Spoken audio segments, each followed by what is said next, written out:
Hi everyone, it's Sarah at Cornish Papercraft. I just wanted to bring to you today another card using the Daisy Lane suite, and we're going to be using this stamp set here. So this is the card we're going to be making. Simple, easy, but stunning. So let's get started. So I have gone ahead and pre-cut my cardstock. I have literally cut it straight down the middle and to 11, folded it in half, and the same with the white. So and that white piece is going to go onto here. So this is the bit that we're going to be doing the stamping on. So let me just get the Seaside Spray ink and just do some random stamping. So the difficult part with this piece is lining up the actual daisy stamp above it again. You will have some near misses, so it just takes a little bit of time to try and get it as doubled as best you can. I mean, obviously things do slip. This is handmade after all, so nothing is meant to be the same. There we go. So let's see if we can get this one finished, because after doing the first one I loved it that much I went straight to try and do a video of it, and I missed a couple of the daisies. So just put another one up there. Obviously make sure your stamp is well inked, because the last thing you want to do is just miss a tiny petal. There we go. So this one's a really easy card to do once you get going. Just a couple of minutes long, and the last daisy, so hopefully I don't mess up on this one.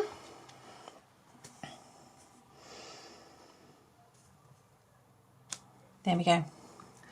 So that is all the stamping done with Seaside Spray. So you can already see, okay, I have just misaligned it slightly there, but it is handmade and there are supposed to be little extras included. So using the yellow ink, which is Daffodil Delight, I've just got some dots from the previous Daisy Lane suite. Now obviously be careful with this one, as you can see it does pool onto the photopolymer stamp, and just stamp randomly. Don't have to do too many, or you don't have to do them at all. It's entirely up to you, and I've just put in a couple. I've not done many at all.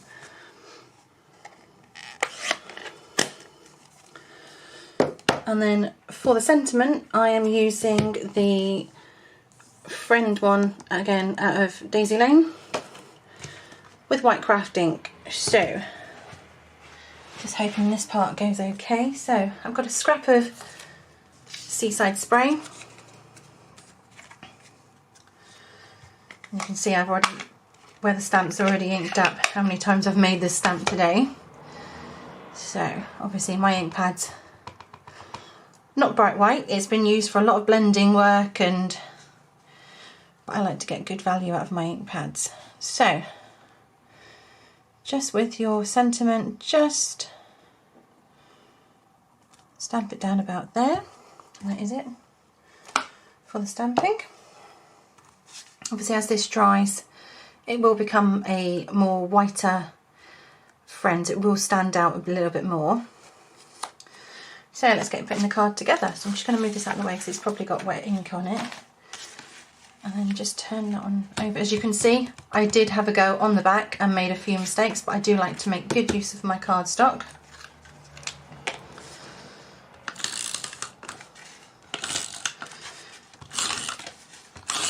To me, it's all about being able to reuse stuff. The other part of my business is sea glass jewellery, which is obviously, as people are aware, is glass that was put into the sea many years ago, which obviously would now be classed as sort of littering, and I turn that into jewellery. So I do like to reuse as much as I possibly can with both of my crafts. So that's that bit done there. So with the sentiment, obviously just trim it down ever so slightly. Just take a little bit off there.